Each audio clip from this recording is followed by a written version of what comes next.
Everybody, thank you for joining us for another episode of the Cheeky Midweeky. Today we have, I don't know if this is alliteration or there's just a lot of M's in your name, Missy Mitchell-McBeth.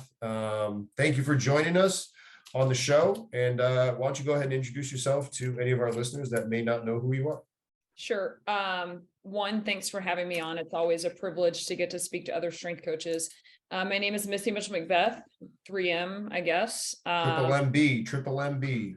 Yeah, triple M there. I am currently the Texas, it's a mouthful, Texas Assistant Sales and Business Development Director for Powerlift. I just recently transitioned to this job in June. Prior to that, I was the head strength coach at Byron Nelson High School in the Dallas-Fort Worth area for 6 years. I see you got that Powerlift Proud beanie on. Nice, perfect touch. And then before that, I was a strength coach at TCU for 7 years. And I started my career as a high school volleyball coach that kind of got thrown into the weight room as a 23-year-old that didn't really know what I was doing. Found a mentor, fell in love with it, studied, and hopefully learned something along the way. But that's kind of how I got where I'm at now and what I'm doing. So I'm wearing my Powerlift hat now. I'm wearing it the way that my wife actually fucking hates it. I don't ever do this on a podcast like this, but what I do is if I'm wearing sunglasses, I flip it up like this so that way it's not underneath my ears. And so, yeah, I have my Powerlift hat. I've had this since I got to Iowa. We had Powerlift racks at Iowa. I was part of that transition to the new weight room. So I'm going to go ahead and support Powerlift. I heard Powerlift, TCU. I apologize for taking the headphones off as you were talking about that. So how long at Powerlift? How long at TCU? Let's talk about that. Powerlift has been since June. So I'm still very new on the job and have to send about 4 apology emails a week because of it. So that's kind of exciting. It's like, I'm new. I don't know how to do this, or I don't know who to talk to, which fortunately my partner here in Texas, Sean, is really great with teaching me the ropes. You must have missed the high school strength and conditioning stint. I was there for, I guess, 6 years. So from 2016 to this past May. And then I was at TCU for 7 years in total. I started as an intern, then I got bumped up to paid intern because I already had a master's. And then I was full-time for, I think, 6 and a half of the 7 years there. So that started in what, 2009 up until 2016? 2009, I was finishing up my master's at Baylor. And so I got to do an internship instead of a thesis, which was amazing. And I interned. Right? Yeah, right. Forget that thesis. I comped out too. Like, fuck that. Yeah, I actually spent this weekend readings. We're putting together a curriculum for our coaches conditioning cohort. And I was like reading all these research articles and I was just like, this is memories of grad school that I simply just don't want to relive. So yeah, that's where the Master of Education came from in your Twitter bio, the MSED. Yep, Baylor. So, and that was, it's in physical education. Is that how you were able to be a No, it's teacher? in exercise physiology. So Gotcha. it was exercise physiology, and actually at the time it was an emphasis in strength and conditioning. So it was like the first one. I think App State had one, and then Baylor had one. So Bridgewater State's got the same exact thing. It's in physical education, but a concentration in strength and conditioning. Yeah. That's awesome. Good for you. So Texas born and raised? Texas born and raised. I'm up Wichita Falls, which people get confused with Kansas. It's not in Kansas. It's on the Red River.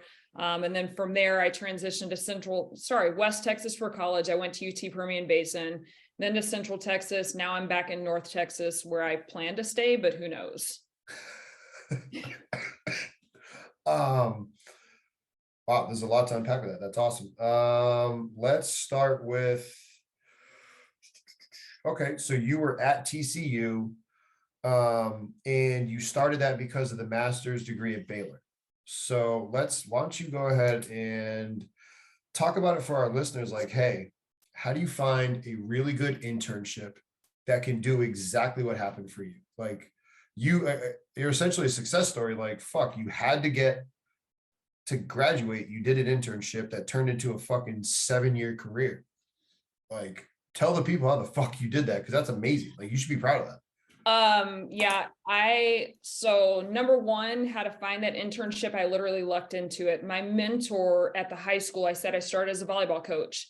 His 2 kids, Logan and Tanner Brock, played football at TCU. And so he was like, hey, you need to go intern there, like blah, blah, blah, blah, blah. And I was like, oh, whatever. I don't want to do that. I'm not going to work for free. And then one day I was like, you know what? I think I'm going to go work for free while I pay money for a master's degree. That sounds like a great idea, having earned 4 full years of teacher salary. And then know that I'm going to make half of my teacher's salary coming out of it. Smart, right? And my husband's listening to all this like, dude, we have bills to pay, but whatever. So Reb, my mentor, was like, hey, go to TCU. And so I kind of just walked in the door, like set up a meeting with Zach and walked in the door. And I was a non-traditional intern in that I was, 27 at the time. So I was, 4 to 5 years older than the average. So I also had coaching experience under my belt. I'd been like a head powerlifting coach and run some girls off season stuff. So I had that aspect of it down. I just didn't necessarily have all the like X's and O's in the weight room. And when I came in, they had the golf coach at TCU had fired like her previous 3 strength coaches for, whatever reason. And so the head strength coach was like, listen, like you're not getting a full-time staff member. We're going to give you this intern. She has coaching experience. And so I kind of went in there and like you've got to always negotiate between what needs to be done and what the coach wants to be done. And so I was able to kind of like draw that line really well, or I guess walk that line really well. And so when it came to my departure at the end of the semester, she fought for me and Zach fought for me to have a position. And so they created and they didn't have a female on staff. And so obviously like that's, DEI is kind of important. Even in 2009, like that was still a thing. And so really, I just got incredibly fortunate that all of those pieces fell into place for me to get hired on. How I got that full-time position, because that was also a position that was created for me, is I went and applied for another job. And I was offered a position at Miami, Ohio, with Paul Jackson was there at the time. And I said, hey, I'm going to leave unless you guys want to make me full-time. And they were like, scrambling around. The athletic director came up with money, whatever. Of course they did. And yeah. And they kept me. And then I got a title bump a couple years later because I went and interviewed for a director of Olympic sports and all this to say that like, and one of my coworkers actually got really mad. He was like, that's bullshit. You're getting a pay raise. And I'm like, listen, like, number one, I actually have a master's and you don't. Right? I mean, that right there, like at an Institute of Higher Learning, like that is a factor. And I was like, I'm sorry, but if you want to do this, you're going to have to do the same thing that I've done, which is take a risk. And I wasn't doing it, like, to be very clear, I was not doing it to leverage a pay raise. I was legitimately interested in both of those positions because number one, like, I mean, you like secure the bag, homie, right? Like you got to like make your bread or whatever, but I'm not the type of person that's going to go just like interview to get money because there's a lot of risk involved in that. I'm from Texas. My family lives in Texas. And so for me to go roll the dice for an extra $15K, that's not a smart move for me. But again, it happened to work out. Both positions, there weren't great opportunities for my husband because that's the other piece to this is that I wasn't coming into it young and single. And so I didn't have the flexibility of moving all over the country every time I wanted a new job. I'm kind of stuck because Texas coaching and teacher salaries are different than other places in the country. So to ask, like, I'm certainly an anomaly in the profession as far as like, I had a very easy transition in, easy, I guess. So I can't really tell you what to do other than like be really, really good at what you do and learn how to manage people, because ultimately me being able to strike that relationship and that compromise with that golf coach is what kicked off the start of that, kind of snowball career at TCU. I'll say it if you want. You're a fucking savage, first of all. Like that's unbelievable. Like, and again, I work with 2 other savage females. Like one of them is a peer, Courtney Steele. She was one of our interns, and like she's a fucking savage. And Kate, she's my colleague. She's my assistant director of football performance. But like, you're a fucking badass, and that's awesome. That you should I'm saying it because you should be proud. Like, fuck, I'd be very proud of that. Like having the courage to say those things and to do those things, because I was having a conversation with, I'm going to ramble for a quick second, so bear with me. Having a conversation with them last week about how I was like, man, yeah, I felt really uncomfortable when I was when I was working with softball, I was like, man, we were in the head coach's office and I was the only guy and I'm in this different office and I'm surrounded by women. I was like, I just felt uncomfortable. And they're like, welcome to being a woman in strength and conditioning. I was like, fuck, I don't think about I'm trying to balance that dichotomy between like, yes, you are a woman and I understand you're a woman. Like, you know, Courtney, I went to your wedding. I watched you and your husband get married. Like Kate, you know, I've met your parents and your boyfriend, and like we talk about like when's your boyfriend going to propose. So it's like, yeah, I understand that you're a female, but I don't like, yes, DEI, and I know it helps the women that are on the university staff, or excuse me, the students be able to have a role model that they can look up to that looks like them.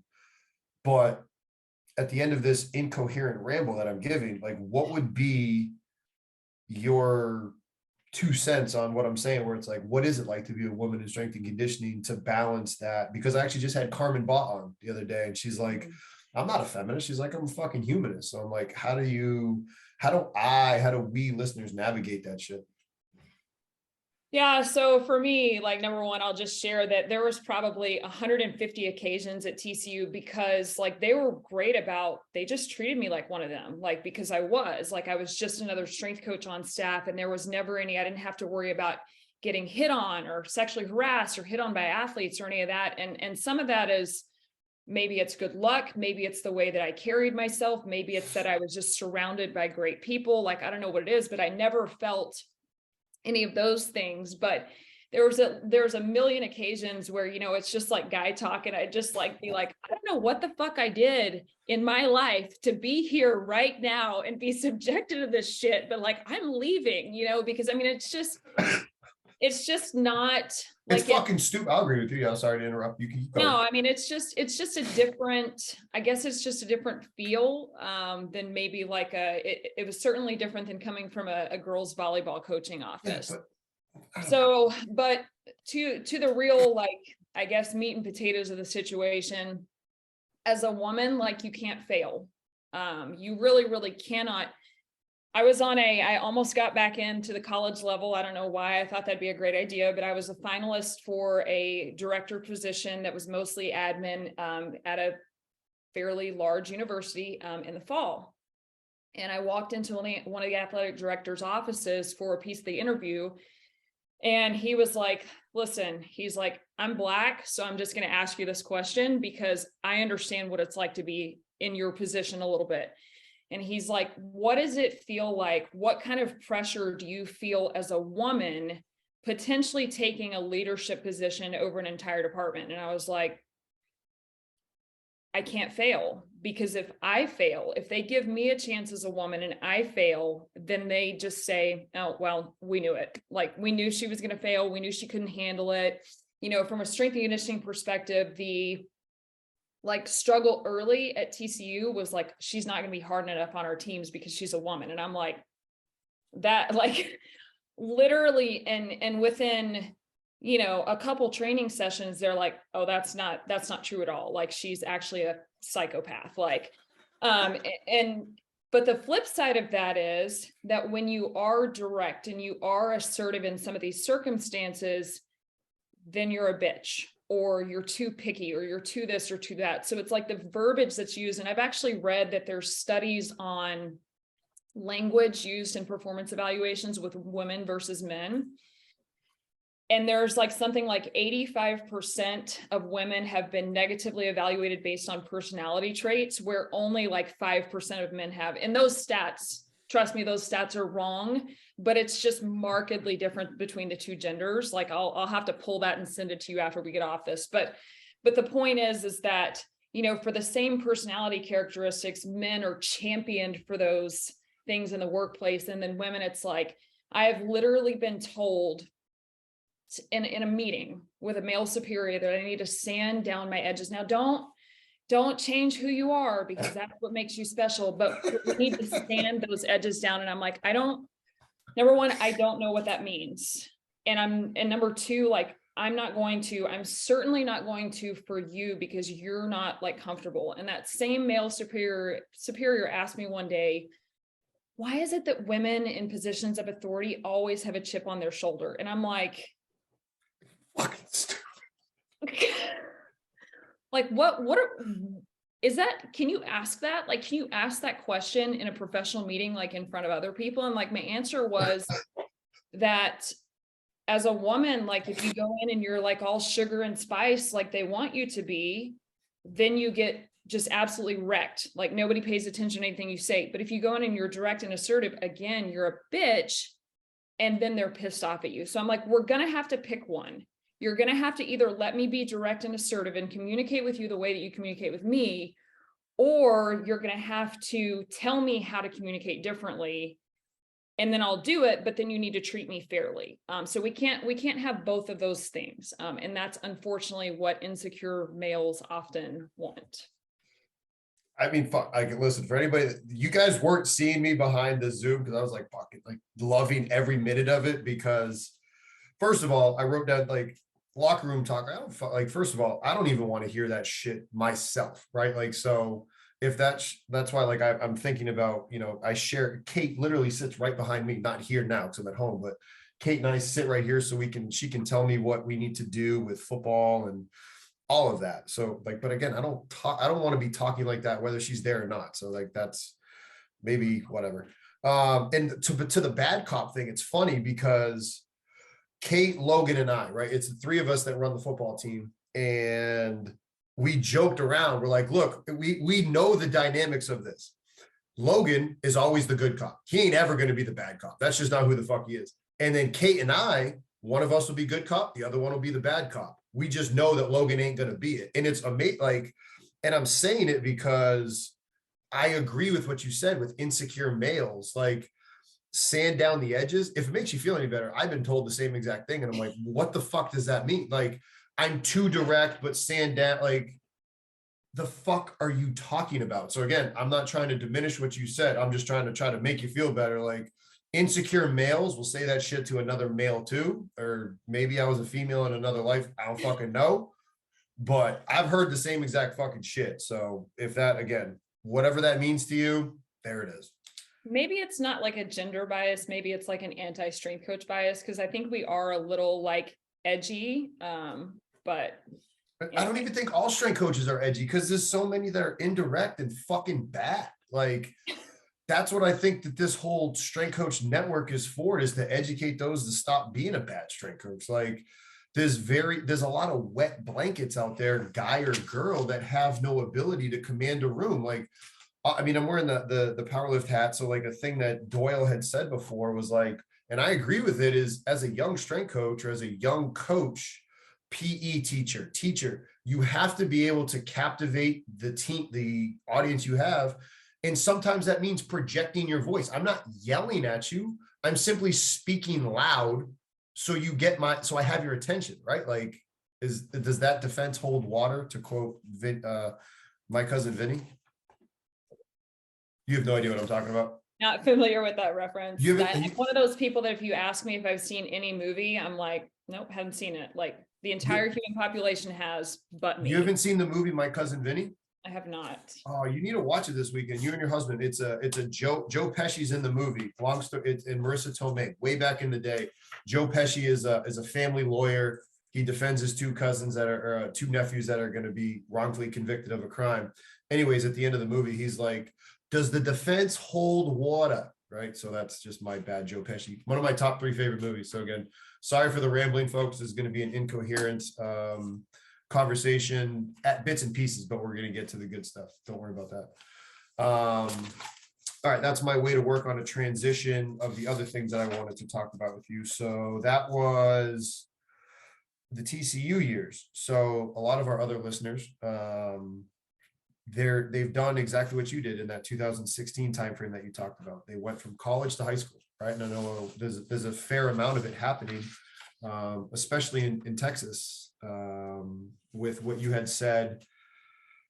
You know, the area is nice. There's a lot of good gyms. And from what I understand, and please speak to this to educate me and any of our listeners, you don't need a teacher's license to be a physical education teacher at a high school, which would then allow you to be the strength and conditioning coach in high school.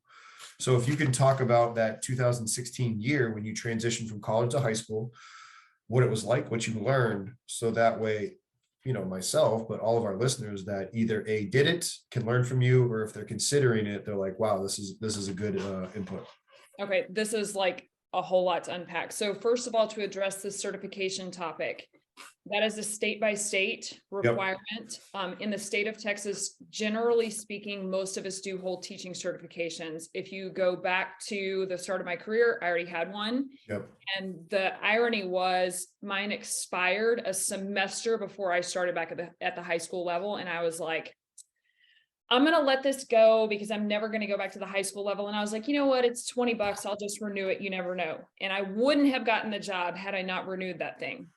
Which actually mine may be up again. So I should probably do that because again, you never know. But anyway, so most schools require one. Several don't, but it's just to hedge your bets. I would get one, even if it's through like an alternative certification program, which you can knock out in a semester. Because like, for example, we all know TCU just went through a transition, right? They've transitioned football coaching staffs. Well, out went the strength staff. And so we've got 2 strength coaches that are looking for a job, one of whom lives right next to a school that had a strength and conditioning job open in my school district. So I know the athletic director, but he didn't have a teaching certification. So it's like, he's in a panic trying to get that thing, which he ended up getting it. He got the job, like all is well. All right, cool. But the point is that you do need a teaching certification. So that's that piece of it. Again, state by state and even district by district, but I already had mine. As far as what that transition was like, I already had experience at the high school level, so I knew what it was like to coach and work with middle school kids. I understood the landscape of, you're going to miss 3 days this week because you have standardized testing, or the gym is taken over because of voting, or like whatever, or there's a school picnic this week, like whatever bullshit stuff goes on at a school that interrupts your training process. But a lot of college strength coaches, like Joey Bergelis and I are good friends. And like after his first year, Texas like too. we're sitting after a clinic that he'd spoken out for me. I'm the Region 2 director for the National High School Strength Coaches Association. So I'm on the board for that. NHSS, and we're on a regional clinic. What's that? NHSSS, that thing? NHSSCA. Gotcha. There's so many letters in strength and conditioning, it's a lot. But anyway, he and I are sitting there and he's like, God, he's like, it's so hard to get any continuity in your training program because every time you turn around, a kid is missing, because it's like, then they're also a cheerleader. So it's like they're a tennis player and they're a cheerleader. So Tuesday they're in weights and then Thursday they're not. So it's like, you kind of just have to have this mindset of whoever shows up, cool, which is completely opposite of collegiate mindset, where you're like, we have 1 second until the session starts and I am missing one person. Like, we're all going to die right now. This is like, I'm going to kill you all. Right. And that's the other piece to it is, I came from that frame of mind of, I had 40 athletes across 3 teams, and I had that like 360 days a year. I saw them, I had that depth of relationship. And so the depth of requirement of me of that athlete was tremendous. And so I go back to the high school level and I'm like, we're going to run it like that. And I'm going to act like that. And we're going to have this level of accountability. And it just didn't work because, number one, the commitment level of a high school athlete is not there.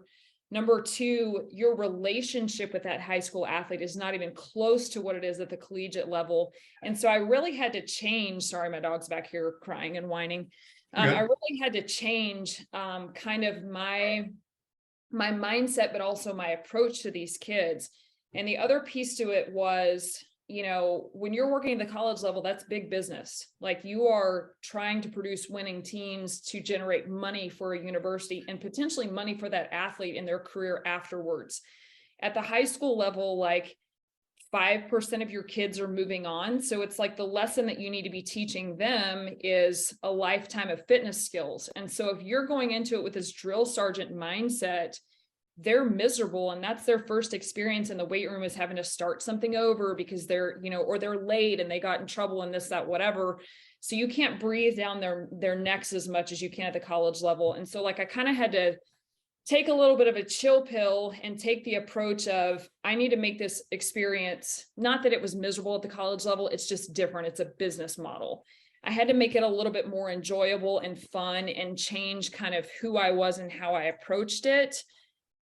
because I want those kids to walk into a weight room after college and think this is something I want to do for a lifetime, not, you know, we all see those college athletes that leave and they like never pick up a weight again, or they never do anything hard because it was so miserable for them. Like I didn't want to be that. And I definitely was that my first couple of years as a high school strength coach. I had to learn like what I needed to get out of kids and how to approach things to get those things out of them. So I really I had to change a ton as a coach in those 6 years. As a technical coach, I would say like I probably got like, you know, we're doing this conditioning cohort or whatever. And I'm like, oh my God, I haven't done this stuff in like 6 years. Like I haven't looked at anything high level. Like I told you, I was reading research this week and I was like, what is that word? Concentric? I don't know what that means anymore. No, I'm just kidding. It's not that bad, but I mean, like you don't need to get into the depth that you need to train a higher level athlete. But from a standpoint of systems and breaking things down and teaching perspective, I got much better, because you have to be better when you have 60 little tennis athletes run across the street from tennis practice. The coaches are still over there. They've never touched a weight before. And here they are in a room full of metal, and it's just you trying to teach them how to do anything. So you have to have lots and lots of structure and progressions and systems in place to address all of those things when it's 1 versus 60 instead of a staff versus, 40 football guys, or you versus 12 women's basketball players. Personality wise, let's start with that. What was the biggest change that you did make? You talked about the drill sergeant and you talked about your evolution. How'd you do it? Well, one, as any good strength coach has done, I got fired from football. And Why? I got fired from football after 4 years. Why?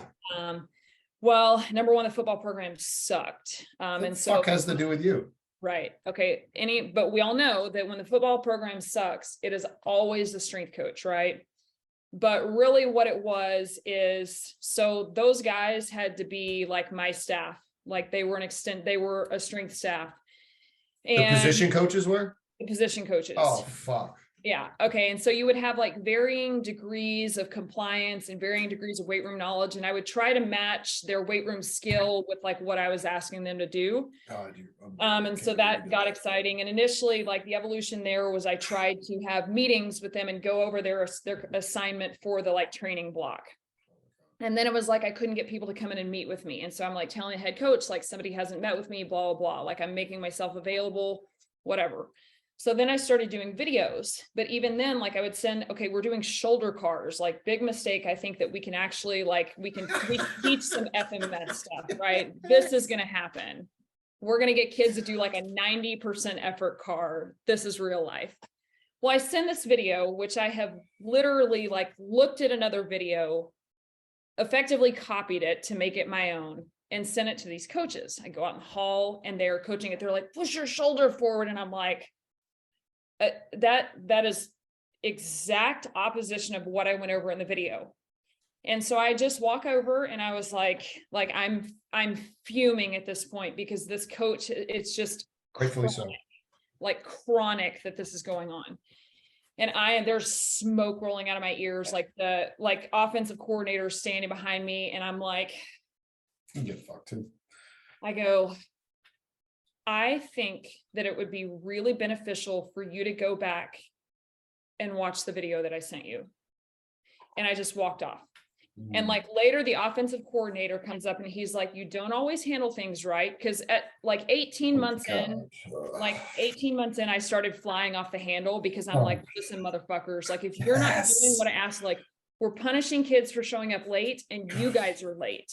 Like that at some point, when you're enforcing rules that you won't follow, that is not holding people accountable. That is being an asshole. Like that's all there is to it. Like you're a dick if you're doing it and you're not doing those things. Like we're asking kids to be engaged and you're sitting up against the wall with a coffee cup. And I like pointed out that exact scenario to the head football coach. He's like, well, you can coach hard with a cup of coffee in your hands. And I'm like, but they're not. I'm like, I'm literally having to physically walk around coaches because I'm watching them not coach 3 back-to-back reps. And in that amount, like I'm watching the rep, I see it's bad. I expect it to get corrected on the second rep. It doesn't. And so now I have to intervene. So now 3 bad reps have gone by. When if you were not standing there, pretending to coach, like I could have gotten in and coached it on rep 1. And so it was like shit like that going on. I'm like way off on a tangent now and getting this is you're good. Keep it up. But anyway, so yeah, I mean, it was like stuff like that where I was just like, I like, and maybe it was obviously because leadership always comes back to the leader. Obviously, like I did not find a good way to reach these coaches that was palatable for them. Yeah. But it was like with some of them, I tried 6 or 7 different intervention strategies and I still didn't get it. So let's go back to the car story. So offensive coordinator was like, I think you handled that great. Later in the day, I sent 2 videos to these coaches. I sent the one that I had recorded and sent initially, and I sent the one that I had recorded it from that was a direct copy. These motherfuckers emailed me back and they're like, God, that second video was so helpful. Like, I really understand it better now. And I'm like, I got a question. Yes. Second video filmed by a guy or a girl? Oh, of course it's a man. Like, of course. And so I was, and I might not even have sent, I might be lying. I know I sent the video that was recorded off of, I don't remember if I resent my video. Doesn't matter for purpose of the story, it doesn't matter.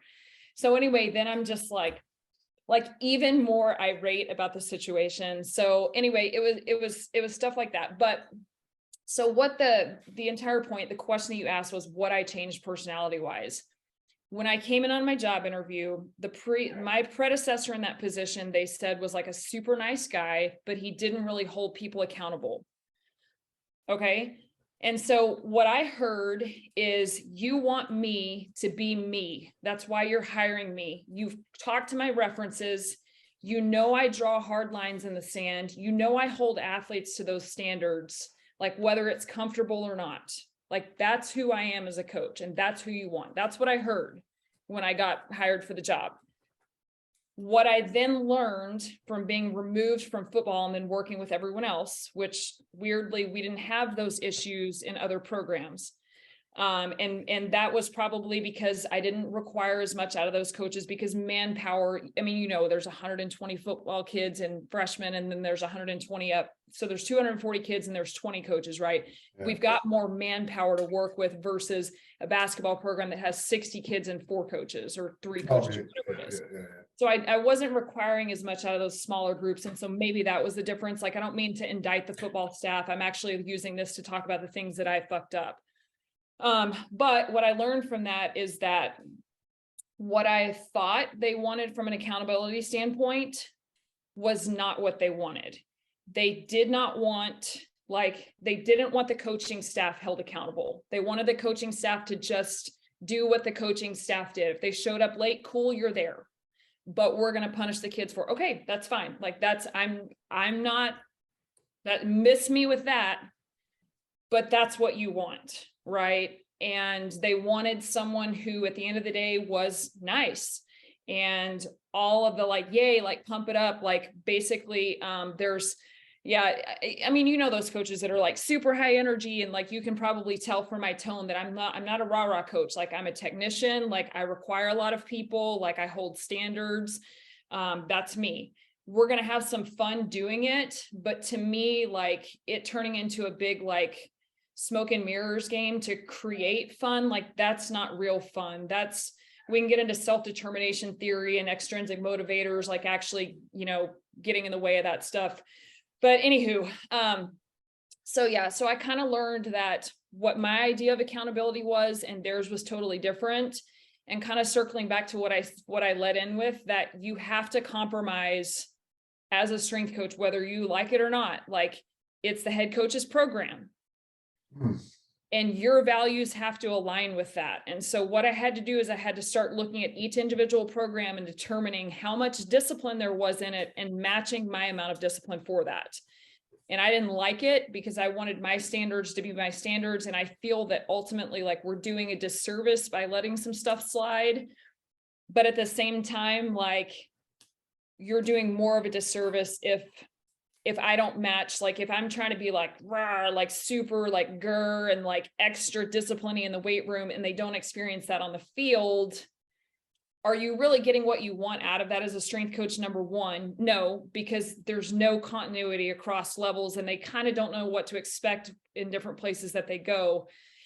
And two, like, you're just making yourself miserable, honestly. So what I did is I just kind of like toned it down and chilled out. And like, you know, like if somebody's doing something that's unsafe or they're not following the rules, like, yeah, we're going to address those things, but we're just going to not like address them. Like I would just kind of remove kids from training sessions. Like, and I think actually Keir was talking about it today. It's interesting that this came up. Like he was talking about that instead of like exercise as punishment, just remove the thing that they like, which is being part of the group.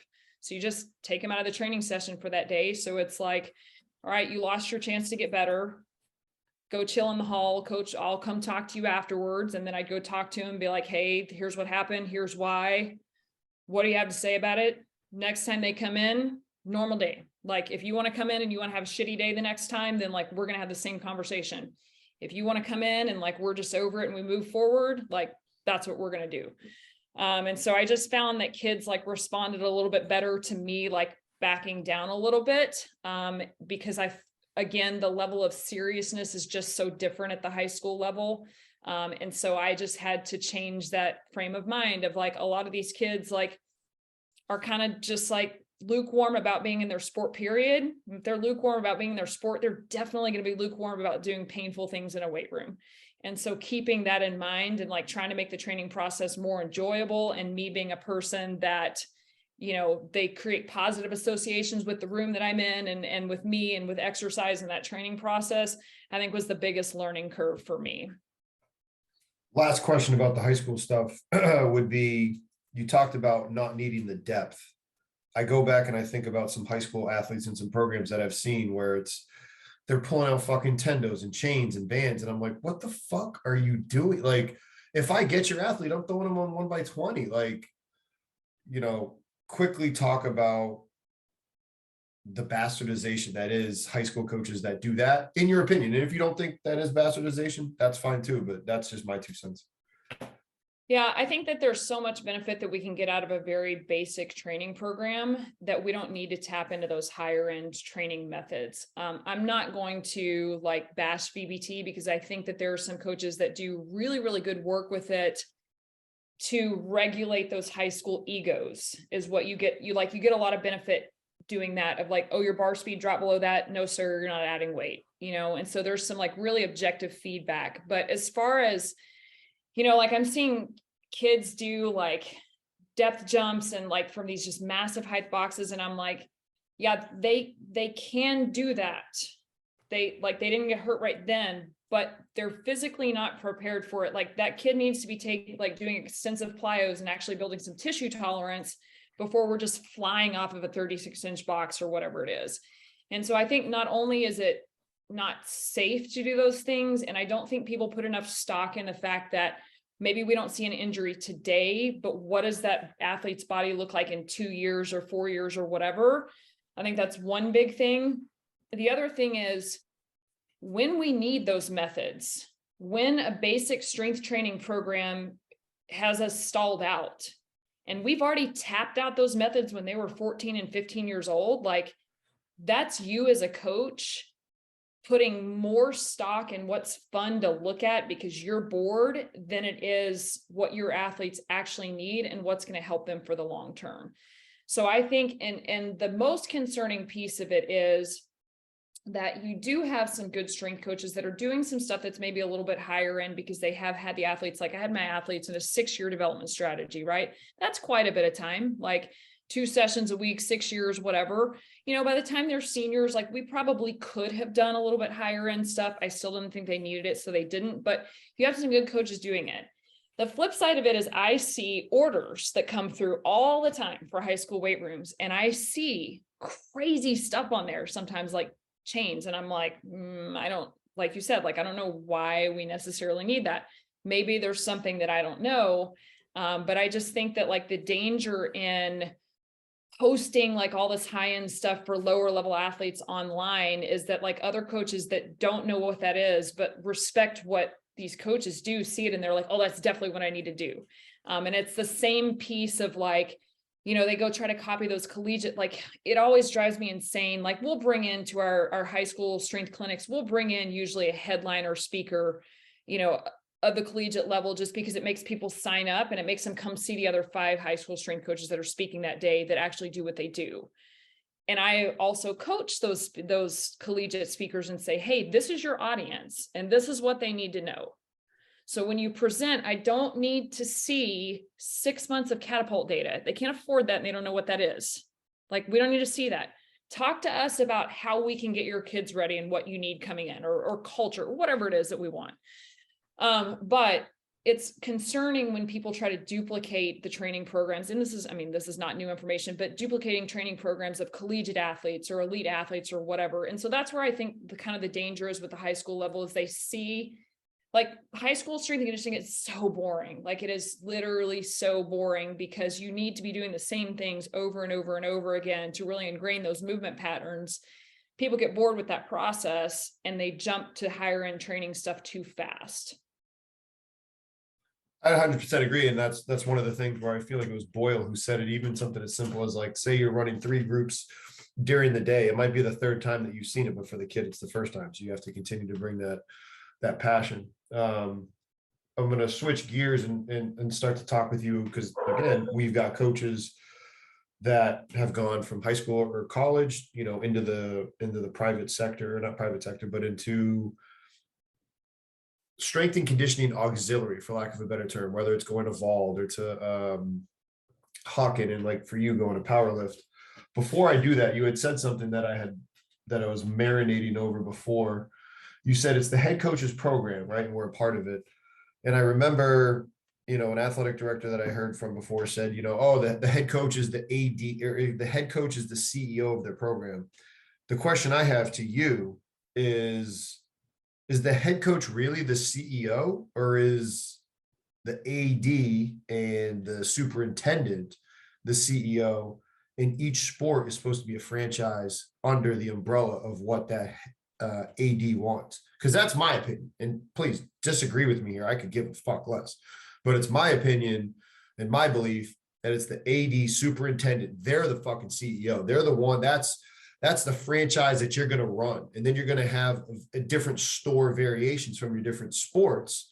But again, you can't just be rogue making your own fucking McDonald's, right? Like, yeah, you have this location on this corner, but if you're making a Big Mac different than them, like, sure, you could have different deals and promotions, but, like, I don't know. That's my 2 cents.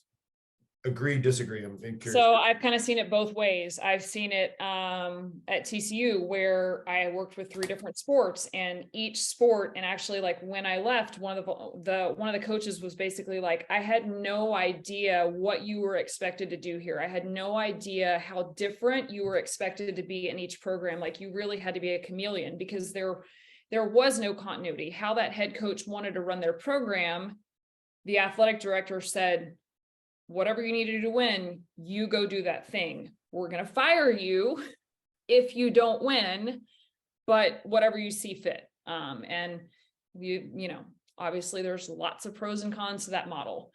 At the high school level, the athletic director really was the CEO, and there were a lot of things that were dictated. For example, with strength and conditioning, our athletic director said, listen, I don't care if you're in season, off season, whatever, your team is lifting twice a week, year round, period. We contracted an outside entity in the summer. That's a whole other conversation, but the kids were required to be there and do that stuff. And so it was like, yes, they were individual sports, but there was oversight from the top. So we had some continuity. Which way do I like better as a strength coach that has to rove between programs? I would like to see some continuity across it with some policies and procedures. If I were a one-stop shop and I just had one team, I probably wouldn't care. But the reality is of most strength and conditioning positions that you have to serve more than one program. All right. Fair point. I agree with you. Transitioning into, where you're at now. You said you're at Powerlift. You also have safe iron training. So yeah, let's talk about how you started that and why you decided to go with Powerlift. So with Powerlift, I was a customer. We had always had Powerlift equipment at TCU. I'd had it at a previous school, and so I was comfortable with it. I knew it was going to last a really long time. When I came to Byron Nelson, they also had Powerlift. And so it was like, I'm looking at the stuff that's 10 years old and just gets beat to shit every day by high school kids. And other than like the UMHW on the spot arms needed to be replaced, like I didn't maintenance it. I didn't go around and tighten bolts and all that kind of stuff. So I'm like, well, if I can have stuff that's going to last for 20 years, we're never going to redo this weight room again, like until, the whole school has to be rebuilt. So I'm going to pick the stuff that lasts. And interestingly enough, the guy I work with in Texas, Sean, he was the strength coach for women's basketball at Texas when I was at TCU. So we competed against each other. We also were not on speaking terms, as in like when he started to work with Powerlift, I called who's now our boss, Mike Richardson, and I said, Mike, yeah, great dude. You know Mike? Yeah, Mike from when I was at Iowa. He's a good fucking dude. Yeah, I was like, listen, Mike, I want to buy Powerlift equipment, but I refuse to do business with Sean. I was like, we don't need to talk about why. I'm like, it's a TCU Texas thing. I was about to say, is it really that? What's that? The fucking Texas TCU thing's real? It was, no. It wasn't that. Oh, it was an incident that had happened between us and our teams. Okay, and sorry. So like, it was like a warm-up thing. You got to win the warm-up as a strength coach. Oh, fuck. Not when you're this strength coach. I give a fuck. Listen, I have a friend that's in high school football players right now, and he's like texting us. He's like, guys, we didn't win the warm-up again this week. He's like, I don't think I've won one all season. He's like, but we're 13-0. And I was like, well, I mean, there you go. But anyway, so I call Mike, I say, not working with this guy. And Mike's like, listen, we'll get it handled, whatever. So Sean and I are at we do these high school round tables. We just get together and talk shop in the summer. Yeah. Sean's there, I'm there, and he kind of participates a little bit in the conversation. And like some of the things he's saying, I'm like, oh, these are words of a smart street coach. Like maybe we could get along someday. And so he gives us all his phone number, and I text him and I was like, listen, like it's been however many years, 4 years. It's time to like, here's the olive branch. Like, let's be adults. We're going to be around each other all the time at these events anyway. We got to learn to deal with each other. And so he started doing my weight room, and I'd had experiences with other reps where it was like, they come in, they're like, well, what do you want? And you're like, well, I need some racks.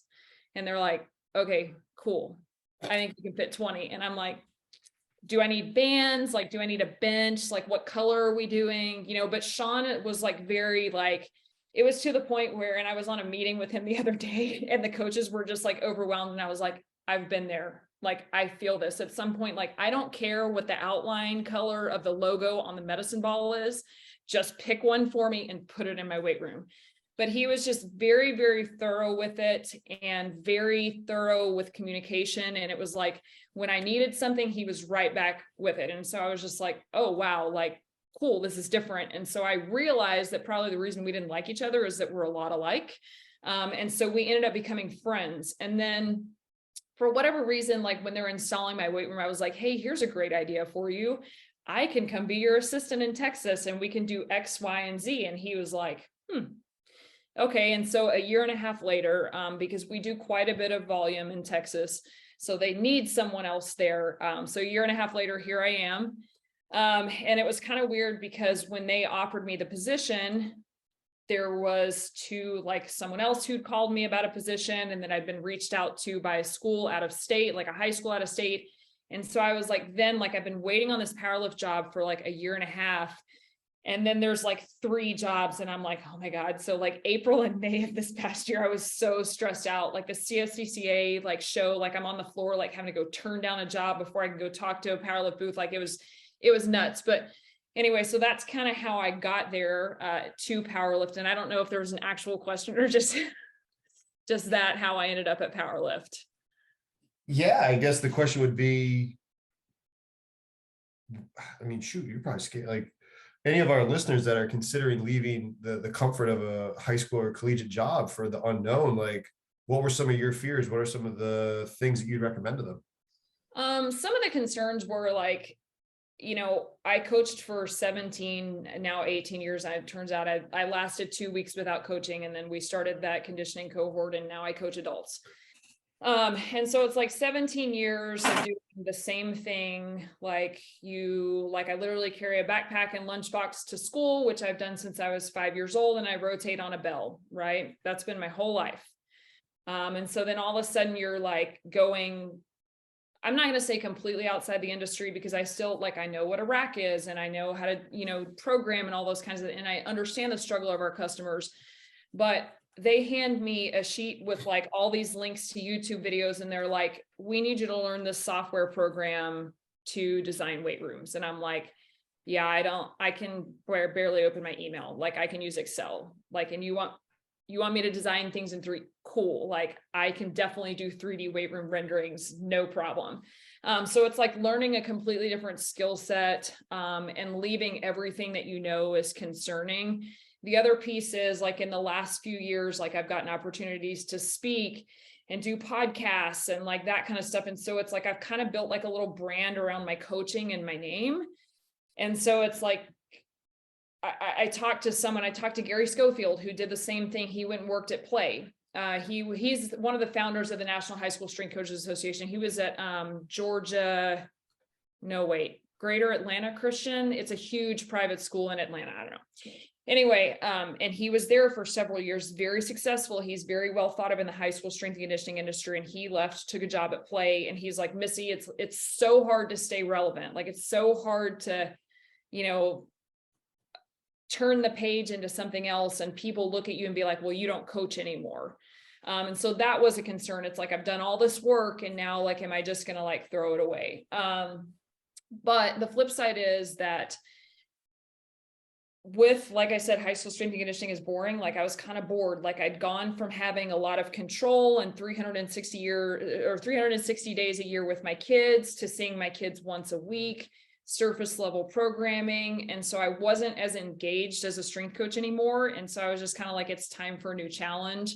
The other piece is that we were all impacted very differently from COVID. My take home message is, I really like being at home, and I want to work from home, because I don't want to show up and have a bell ring and that tells me when it's time. If I want to work at 6 o'clock in the morning, then I work at 6 o'clock in the morning. If I want to work till 9, then I work till 9. And if I want to take a 2-hour lunch break, that's what I'm going to do, but I'm going to get my work done.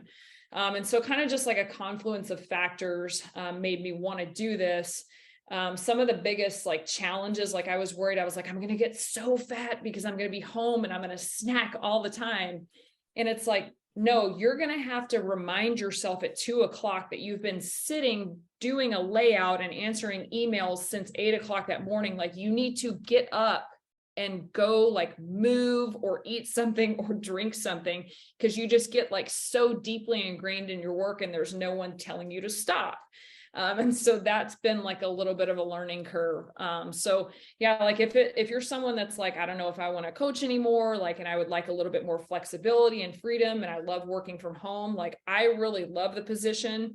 There's just any job, there are frustrations. You're still dealing with coaches, you're still coaching. Yesterday's coaching opportunity was coaching a group of architects that no, we don't need a 2,000 square foot mezzanine to put 2 treadmills and a VersaClimber in a high school weight room. We need those columns out of there so we can put 40 racks, because they're going to have 160 athletes in their training. So you're still coaching people on how weight rooms are used and all that kind of stuff. And like I said, I'm still doing coaching on the side. So I think even if you get out of the industry, if you've been doing it for a long time, it's going to be in your blood. And I think that you're going to find a way to stay in it. But yeah, those are just kind of some of the takeaways, I guess, from the new position. I mean, talking about the NHS, I am sorry, I don't know the acronyms. Like I said, okay. there's too many, but I know a couple people within it. Greg Lutton, the guy who created the G Flight, he's, connected in that, the area for me, the mid-Atlantic area, I think, because Virginia and Maryland. Jake Lewis is in the Midwest, and he was a guy My wife is from Iowa, from Des Moines, and Jake worked at a local high school where when I visit my in-laws, I can go and lift at his gym, right? A great guy and teaching me all about it. And I even presented at the Northeast Clinic back in 2020, talking about my dissertation because, part of what I did with the PhD was I did individualized force velocity profiling, but I did it where it was replicable for coaches in high school or college with bands and barbells. So that way we can continue to push the envelope for young coaches. So, that's awesome what you're doing within both organizations. It's been an hour. I want to respect your time. So if there's anything that we have not talked about that you kind of want to talk about right now, please feel free. The floor is yours. If not, go ahead, plug your socials, plug all your things. So that way, all of our listeners that have had stuck with us this far, clearly they're interested in you and what you do. So plug yourself, plug your stuff. So that way they know where they can follow you. So I will start with plugging our coaches conditioning cohort, which basically was something that was based around me. So I like another person that I got into a fight with, like my business or like my partner here in Texas, Sean, my business partner in the coaches conditioning cohort is named Tim Kettenring. And we got into an argument on Twitter and then we started chatting in DMs and we're like, oh, well, we actually like work well together and figured out that, anyway, I started talking about, I was like, yeah, I just don't feel well, whatever. And he was like, oh, you need to be doing conditioning. And I'm like, I don't need to condition. I play beach volleyball. I don't need to do that. I do that through my sport. And he's like, no, listen, like you need to do this. Coaches need to be doing this. So we put together this 12-week training program where we onboard anywhere between 10 and we're now up to 30 for our fourth cohort. 30 coaches, and we have like a little group chat or whatever, and we give them training programs. And then we're also building a 12-week curriculum. We're submitting, it's an absolute whipping to do a curriculum for CEUs, but we're submitting that to the NSCA soon to get CEUs for it. But the coaches basically do like experiential learning, go through this 12-week training protocol. Most of our, like all of our coaches that stick with the program, they feel great afterwards. They're recovering better between sets in the weight room, sleeping better, blah, blah, blah. So that's kind of been my coaching venture after. And you can contact us. Primary way to contact me is on Twitter. And I'm looking at my handle because I can't remember it. It is at Miss, the letter E, Mitchell, but ones instead of the L's. Dumbest thing I've ever done was create that as a handle because it is impossible. So you can maybe put that in the show notes, or we can like absolutely it up on a post. Absolutely. We're going to put it in the show notes. So anybody listening right now, go ahead and go down to the bottom of the show notes. You've made it this far with us, so go to the show notes. We'll put it in there for you to follow them on her Twitter. We'll put all of this stuff out there. Again, thank you very much for being on the show. It's been a blast for me, and I hope our listeners enjoyed it as well. So thank you very much, and have a great rest of your day. Thank you.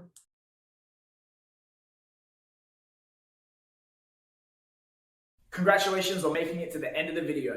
Why don't you celebrate by watching more videos just like it?